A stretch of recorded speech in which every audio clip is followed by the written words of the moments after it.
Not every month can be a winner. Welcome to the depths.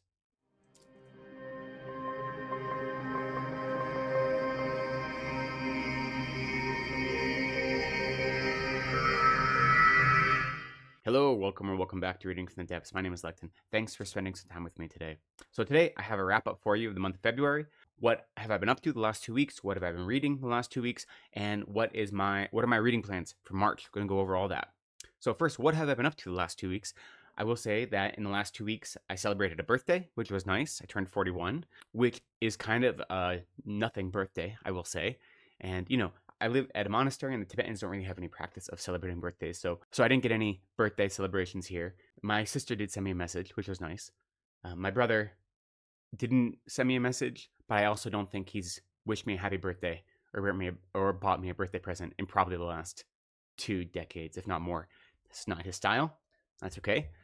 My sister and her kids are getting me some books for my birthday, but they didn't tell me what they were yet because they haven't decided. I have an ongoing kind of wish list of books, especially books that I can't get easily in India that I plan on maybe buying next time I get to America. And so they have that list to pick from. And my sister wants to go through a list and figure out which books she'll want to read, because she says, look, if I'm going to buy you these presents, they're going to sit here at my house for at least 4 months, if not more, before you come home. It might as well be something I can read. And I agree with that. So I don't know what she's going to get me yet. It'll be some books that she's interested in reading, but I'm excited for that. It was very nice. And anyway, I had a very low-key birthday, which is, fine with me. The other exciting thing that happened over the last 2 weeks is, I think many of you probably know that last year, Ollie from CriminOlly worked with Troy Tradup to publish GARBOLOGY, the Anthology of Awesome Trash, which was a collection of short stories. And one of my short stories was included in that collection, which was very nice. And for me, that story was about family and about the love between a parent and a child. Though Troy called that story possibly the darkest and most gruesome story in the collection. So I suppose, potato potato. But Ollie is releasing another anthology this year, and he's working with Alex from Alex Unabridged, and it is going to be called Trash Tales, and one of my short stories has been accepted into that anthology as well, which is really exciting. And this was actually announced earlier in the month, but the contract has been signed and submitted, and so now it's finalized. So that happened in the last 2 weeks. And this story, I won't say anything about it. 4,000 word story. There's not a lot to say without giving it away. But I will say that my sister read through it to give me notes before I submitted it. And when I submitted it, when you submit a manuscript, often on the cover page, you list what genre or subgenre your story is playing in. And I wanted to submit it as a romance. And my sister said that was crazy and wildly inappropriate. And so it was submitted as a horror instead. And I suppose if either Ollie or Alex are watching this, they can maybe chime in down in the comments if they think maybe it would have been appropriate to be categorized as a romance. But I also could just be a little bit broken, so we'll see. But anyway, my story is accepted, contract is signed, submitted. I'm really excited about that and happy about it. So that's another great thing that happened in the last 2 weeks. The other thing, now I'm recording this on the 27th, on Thursday. I don't think it's going to be released until the first Monday in March. But for those of you that celebrate the Lunar New Year, the Lunar New Year is the 28th. And so Tibetans celebrate the Lunar New Year, and our whole calendar is based on the Lunar New Year. So in Tibetan, the Lunar New Year is called Losar. Lo means year, and Sar means new. Very inventive. And so Losar is a very special day in the Tibetan calendar. Often for Losar, it's considered a day where you can accumulate a lot of merit. So a lot of lay people make offerings to the monastery. So the monastery has a number of prayer ceremonies that'll be happening tomorrow, all in the morning, probably starting around 4 in the morning and going for a few hours. There are multiple prayer ceremonies. But instead of staying here at the monastery to be part of those, I am going to be traveling to Bangalore. I was already scheduled to teach in Bangalore over the weekend, so I'm going a day early so I can lead some ceremonies and prayers and pujas. We call them leads and pujas at the Dharma Center that I teach at and that I am a clergy for. And so that is kind of on my mind, so I'm preparing for that. I also haven't been to the center in about 2 months because of my holiday and my time away from the monastery, so I'm beginning a new series of spiritual teachings, and so I'm preparing for that. The last couple weeks have been a lot of preparation for that, so that has kept me busy. But Happy New Year to all of you who celebrate the Lunar New Year. And then the other thing that's happened in the last couple weeks is one of the books I read, and I talked about this a little bit last time, is Dawn by Octavia Butler. But I have been buddy reading that with Carl from Please Read Your Books. We're buddy reading the whole trilogy, and we had a great discussion about it, which is over on his channel. It's a spoiler-filled discussion, and we'll have a discussion for the second book probably on my channel, and then we'll go back to his channel for the third book over this month and next month. For those of you that don't know, Dawn and the Xenogenesis trilogy, which is also called the Lilith's Brood trilogy by Octavia Butler, is wild. Dawn was published in 1989, and the basic premise is that there was a major world war it started between America and the Soviet Union, and essentially there was a nuclear apocalypse, and these aliens happened to be observing humans and Earth, and they saved a number of humans. And Dawn takes place around 250 years after that event, when at this point finally Earth has recovered to a state where humans can live on it again, and these aliens have been keeping the humans in suspended animation the whole time. And so we follow Lilith the whole story. We have this close third-person perspective following Lilith, who has been woken up from suspended animation, and the aliens basically tell her that she's going to be responsible to serve as a mother for a new community of humans on Earth, and they're preparing her for that, as well as she is responsible to prepare other humans to eventually go colonize Earth again, or begin one of the colonies on Earth. And these aliens are described as having no sensory organs that we're used to, but instead they are just nothing but they're humanoid and they're bipedal, but they are, instead of faces, they just have tentacles, like worm-like tentacles covering their body. And they have 3 biological sexes, which comes into play and is important.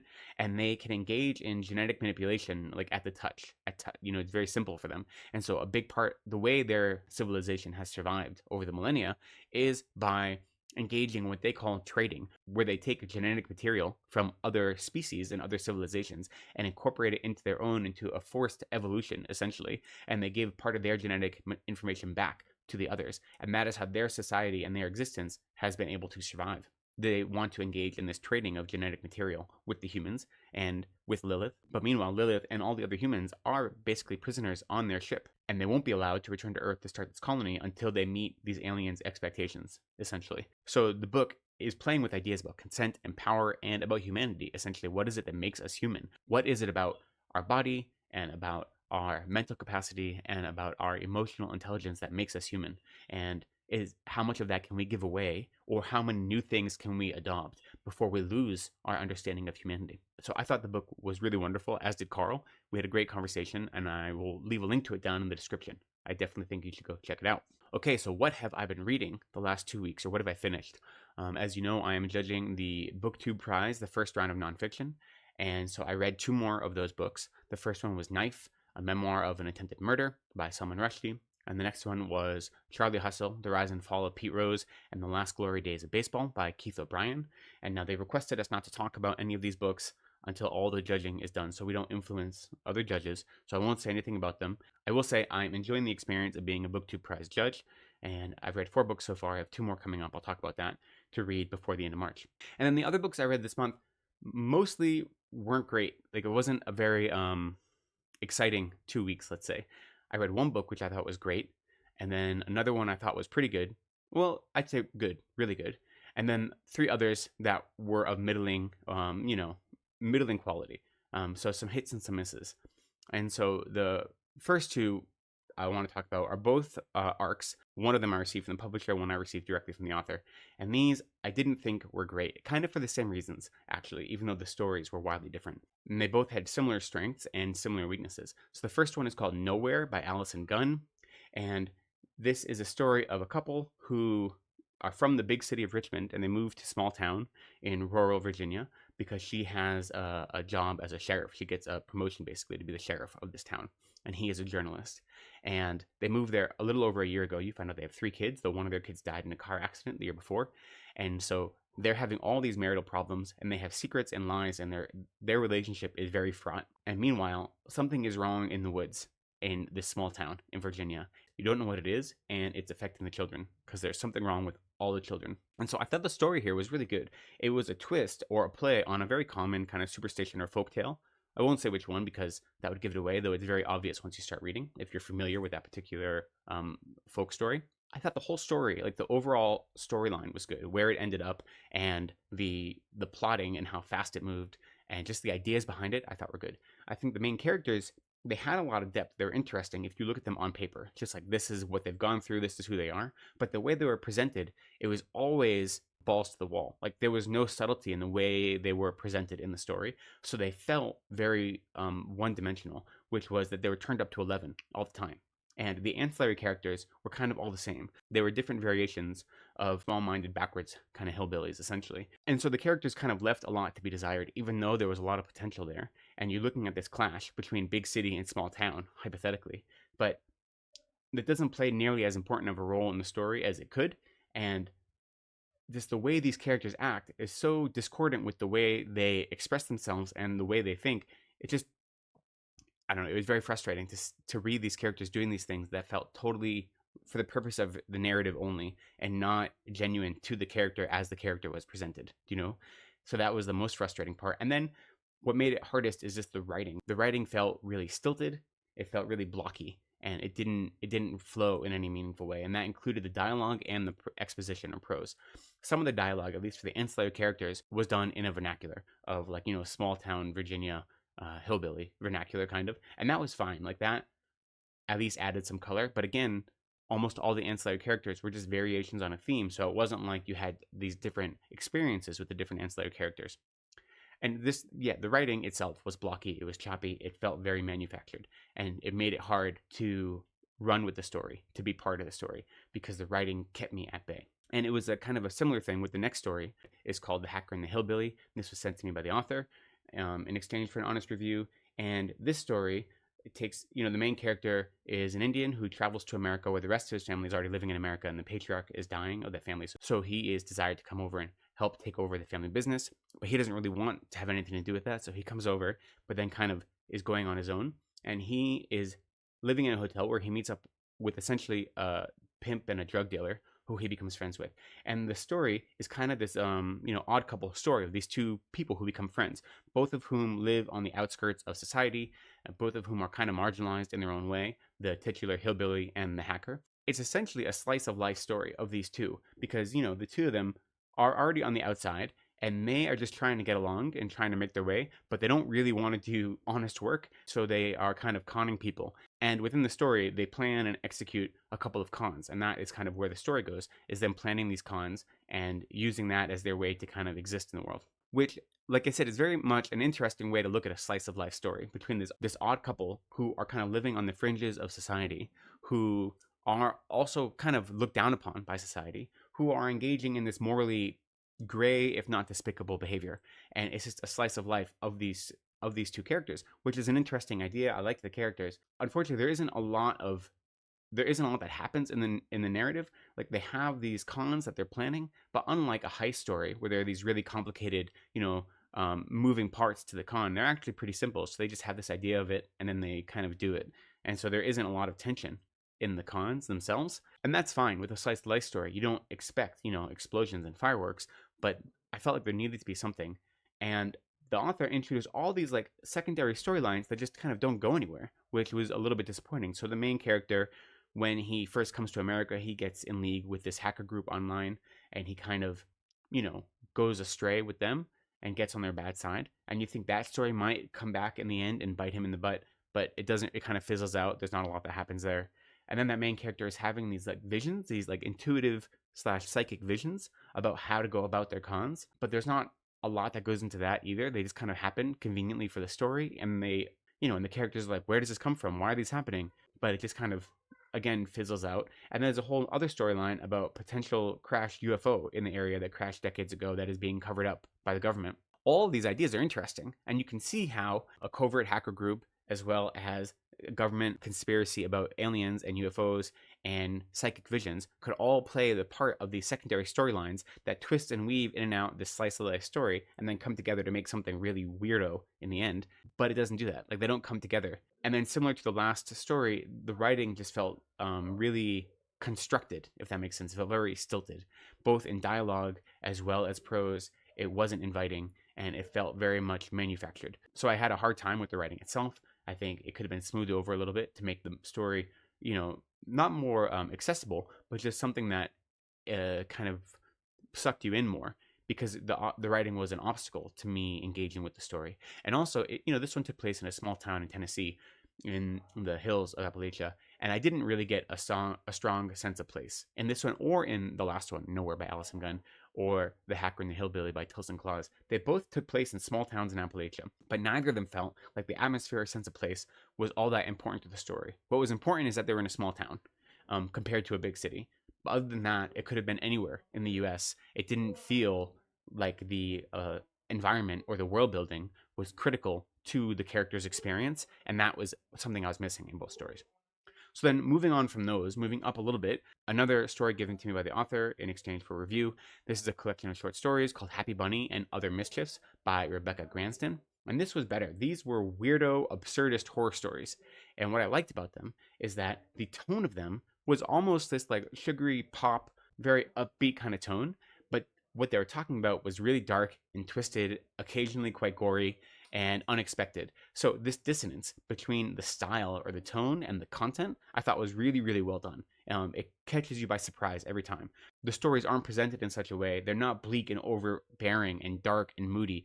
They don't have any of the trappings of a horror story until you think about the content and as the content is being described. There's this like cheeriness to them that is entirely at odds with the content, which highlights the absurdity of the stories. And so I liked a lot of these. I didn't think they were great, but I thought they were fun. It's, what she is doing is interesting. She has a lot of commentary about society, especially about loneliness, it feels like, and about how loneliness is affecting our ability to relate to other human beings. So there was a decent amount of social commentary going on in these stories, but it was through layers and layers of absurdism. So you really have to like scratch your head to figure out what's going on. And so like the first story seems to be a commentary on how we relate to social media and how we fill ourselves up with digital content and social media as a way of understanding and defining ourselves, which leaves us nothing but disconnected and isolated. But there's no dialogue in the story, and the main character is a sentient turducken. And so using that as a character is how she goes about this kind of social inquiry. That is the level of absurdity throughout this collection. Some of them are a little bit less absurd, but all of them have this like, they're like poison candy kind of feel to them. So I enjoyed them for the most part. It's definitely worth checking out, especially if you like absurdist, weirdo horror. And then yet another reader copy that I was given by the publishers in exchange for a review, another collection of short stories. I was reading this at the time of my last catch-up 2 weeks ago, and this is called Fever Dreams of a Parasite by Pedro Iniguez, and this I thought was great. This is a collection of 21 short stories, and they are dark, they are bleak, a lot of them are cosmic, a lot of them are focused on characters who are outsiders, who are marginalized in some way, and they're trying to navigate social issues in like these really kind of almost nihilistic ways. A lot of them lead into cosmic horror, which I thought was done really well. I will have a full review of this coming out in upcoming weeks, so I won't say more about it, except I did enjoy it quite a lot. And then the other book that I finished this month was a big one, and that is Ship of Magic by Robin Howe. This is the first book in the Live Ship Traders trilogy, and I loved this. I thought it was great. The Farseer trilogy I enjoyed a lot. The Farseer trilogy is the first trilogy in the Realm of the Elderlings series. The Realm of the Elderlings is 16 books, 5 different storylines within it. So the second storyline is called Live Ship Traders. And I still haven't done a review of the Farseer trilogy. I intend to, but life sometimes gets in the way. But that whole trilogy is written in the first person, and it is very intimate and somewhat slow moving. This story is written in close third person, but it follows maybe a half dozen different characters. You have switching points of view, mostly focused on one family who are the owners of this live ship, this living ship, this sentient ship. And some of them are on the ship, some of them are at home, one is in exile. But then you also follow a pirate, and he is kind of doing his thing. And then every once in a while, you follow these giant serpents, these sea serpents, who are the size of ships, right? These giant ancient sea serpents. And so you get all these different points of view moving around. So it felt really kinetic in that way. I really enjoyed that. Even though it wasn't written in first person, it was still really intimate and emotional. There are scenes in here where I cried. And there are scenes in here where I realized how happy I am not to have a tween girl who I am in charge of, because there's a 12-year-old girl in here who is insufferable. I think very skillfully written, actually. I think the characters are amazing. They're really complicated. They feel genuine and real, and sometimes really wonderful, sometimes really annoying, but always very embodied. Now, how this story relates to the first trilogy is that this is taking place in a whole different continent. And you hear about the events of the first trilogy just briefly mentioned, but they're only mentioned insofar as the war in the north has caused disruptions of trade to this country, and so there's an economic crisis happening, and that is affecting our main characters. And that is essentially the only interaction between this story and the Farseer trilogy, is that there are ripple effects from that war that happened. So this war that took up all of our attention in the first trilogy has ripple effects that affect the rest of the world. And so now we see a whole other section of the world and how those ripple effects have played a part in this family's crisis. So I liked it quite a lot. I thought it was great. I'm excited to keep reading. As you can see, they're big books, 900 pages each. Every book in the trilogy is a chunker. I'm excited to read the next one. The one thing I will say about these books is that, or at least about this book, is that, it did have a convincing climactic moment and then like a denouement, like a full storyline happened. Yet at the same time, there are so many storylines that are being explored in the book, and the vast majority of them are left open-ended. So it doesn't end on a gotcha moment. It doesn't end on a cliffhanger. It just ends really unresolved. So if you were to only read this book, you would probably be somewhat dissatisfied. The reading experience is fun because it's very immersive. You have great characters. It's very emotional. But as far as the plot goes, the plot is clearly not finished. So the trilogy works as one large 3,000-page novel, essentially. And so if you're only looking to read one of them, you're going to be left with a whole lot of dangling strings at the end, which is fine for me because I have every intention to read all three of them. But as a standalone book, it leaves something to be desired because it doesn't wrap up 3/4 of its storylines by the end, which is just one type of storytelling, right? Wherein the books aren't independent, but you need to read all of them in order to actually receive the full story. So those are the books that I finished over the last 2 weeks. Now, what am I reading now? I am actively reading 2 books. I am reading Hyperion by Dan Simmons. I'm just about halfway through, and this is great. I'm really excited to finish this as well as read the whole series. There are 4 books in the Hyperion Cantos, and this takes place, millennia in the future, where you basically have 3 factions. You have the human hegemony, who are all the humans that exist throughout many different solar systems. And then you have a secessionist AI called the Technocore, who are kind of doing their own thing. And then you have this other group who, started out as being humans, but due to their living environments evolved into something a little different. They're called the Ousters. And they are basically waging a slow war against the humans, against the hegemony.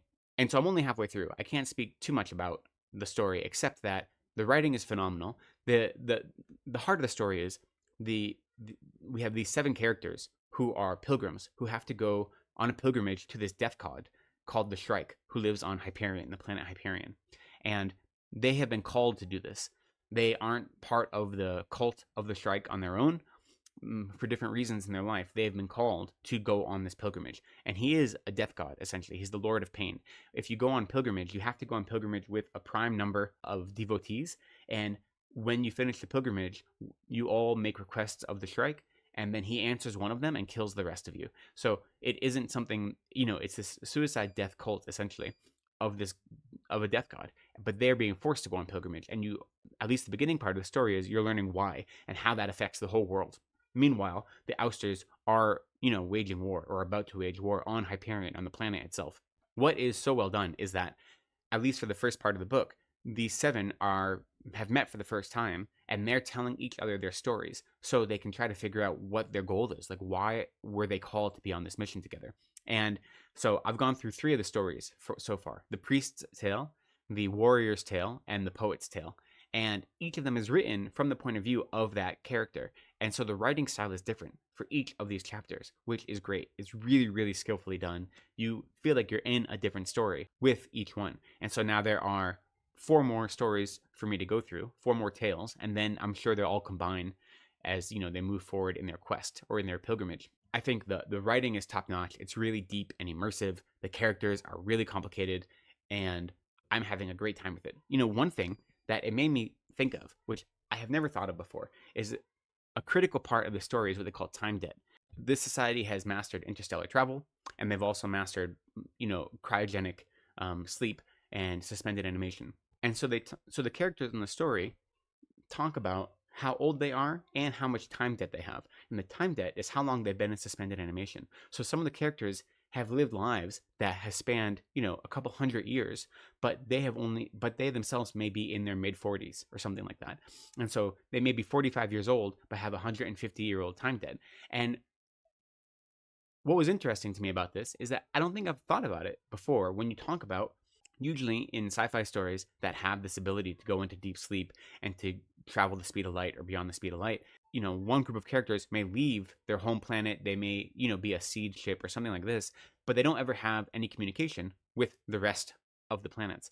So the type of politics that have to happen have to think in the span of years. The first character we meet in the prologue is a politician, or a retired politician. And when he's told that he has been called to go on this pilgrimage, he says, oh, it'll be a 2-year sleep debt or something like this. And when you arrive on Hyperion, you'll be getting there only a few days before the ouster warship comes. And so they are planning years and years ahead in the future. And so then he has to go on this journey. And when they get to Hyperion, so years of history have transpired while our main characters are sleeping. And that had to be something that was taken into consideration before the journey started.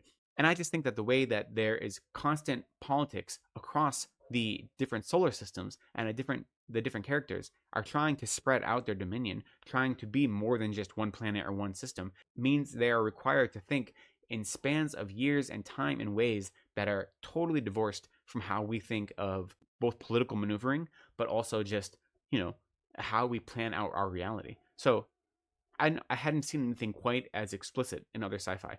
Obviously the idea of people aging at different rates and things like that I've seen, but here it really struck me. Anyway, I'll have more to say about this when I finish it, which will hopefully be very soon. And then, in addition to Hyperion, the other story I'm reading right now is Adulthood Rights. This is the second book in the Xenogenesis trilogy, following Lilith. Again, I am buddy reading this with Carl, and we'll have hopefully a discussion on this later in the month. And so we'll see how that goes. But I just started this today. I haven't gotten very far. So those are the only things I'm reading right now. Well, I am also still going through all of the H.P. Lovecraft's short stories. That is a very slow project. I think I might have only read 1 or 2 since my last check-in over the last 2 weeks. That is just kind of taking longer than I thought it would, but also I'm just letting it go at its own pace. When I tried to force it, I found it was making me appreciate the stories a lot less. So that is taking its time.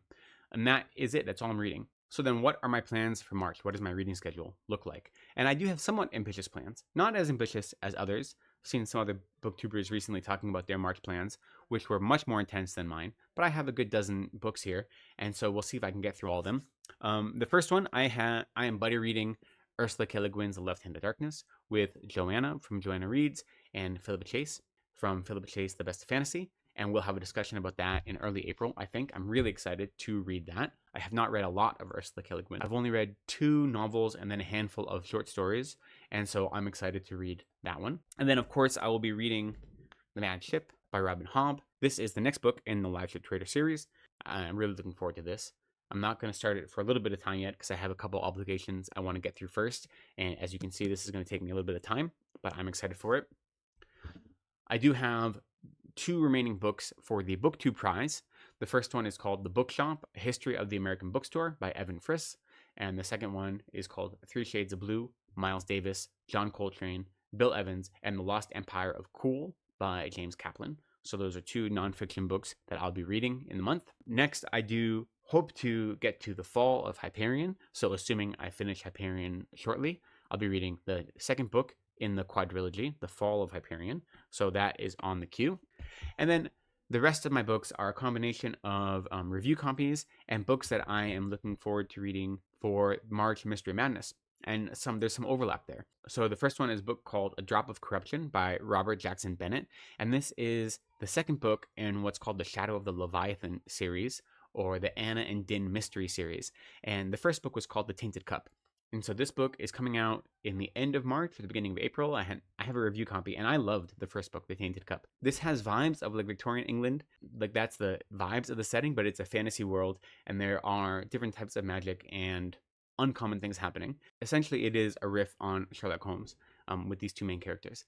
The main character, Anna, is the Holmes fill-in. Yeah, I'm not going to read the synopsis for it. I was going to. I don't think I need to. But I'm excited for it. I thought the first one was great. And this one seems like it's going to be really exciting as well. It is a review copy. It's also going to count for March Mystery Madness. I'm taking part in March Mystery Madness, this reading event, but on the periphery. If you look at anyone who's officially doing it, there is a way to do it. There are prompts. You're supposed to read through the decades. That's the goal. Either focus on a singular decade or try to read books from consecutive decades. And I am not doing that. I am just reading mystery books in celebration of the reading event because that is the level of participation that I feel comfortable with at this point in my life because I have too many other things going on. The next book I'm hoping to read is another review copy, but also a mystery called Senseless by Ronald Malfi. And this is set in LA. It is a supernatural tinged thriller / mystery. It seems like there are 3 different storylines of different people that are murdered, essentially, and the stories weave in and out of each other. And so I'm looking forward to that. I think Ronald Malfi is a really strong author. Continuing with March Mystery Madness, I do hope to finally start the Spectral Inspector series by Cooper S. Beckett, first one being Osgood is Gone. I've been wanting to start these for over a year. A 4th one just was released. I only have the first 3. I don't know how quickly I'll read the whole series, but I do hope to read at least the first one this month, continuing with March Mystery Madness. And then I'm hoping to read a book by Seishi Yokomitsu, a very famous Japanese mystery author, the Agatha Christie of mid-20th century Japan. And I have 5 of his books. I read 1 last year, and I have 5 more. And I don't have any real opinion about which one I'm going to read. I'll probably just randomly choose one because I don't really know if there's much of a difference. But I'm hoping to read another one of these at least. So those are the books I hope to read for March Mystery Madness. And then I do have a few other books that are in my queue, 2 other arcs, but they're both ones that I'm really excited about. First one is called Bat Eater and Other Names for Cora Zen by Kylie Lee Baker. And this is a horror story that is being billed as for people that are fans of Stephen Graham Jones and Gretchen Felger Martin. So I think that is, right up my alley. And then the last book that is on my queue is The Staircase in the Woods by Chuck Wendig. And I don't actually know a whole lot about this is about. I think some friends find a staircase in the woods and supernatural things happen. Maybe. I don't know. I just know that I really like Chuck Wendig. So I'm excited to read more from him. And that's it. Those are the books I'm planning on reading. I think there's about a dozen books that I'm hoping to get through. I'll probably have a short story collection or 2 thrown in as well. I don't have any picked out right now. I think the only big obstacle right now is that Mad Ship, obviously, is 1,000 pages. That'll take a while. Some of the other books, at least Hyperion is, for me, I'm reading it quite slowly. And I imagine Fall of Hyperion also might be slow because they're very dense, the language in them. Not complicated and very enticing, but a little bit dense. And so I don't know if I'll be able to get through all of these, but I am hopeful and I am excited to start the month. So I would love to know, how did your February go? Did you have any good reading experiences throughout the month? And what are your plans for the month of March? And any of the books that I mentioned, either ones I've already read or books that I'm planning to read, have you read them? What do you think about them? I'd love to hear any and all of your thoughts down in the comments. But for now, I will say thank you so much for spending some time with me today. I appreciate you. Please be kind to yourselves, take care of each other, and go slowly.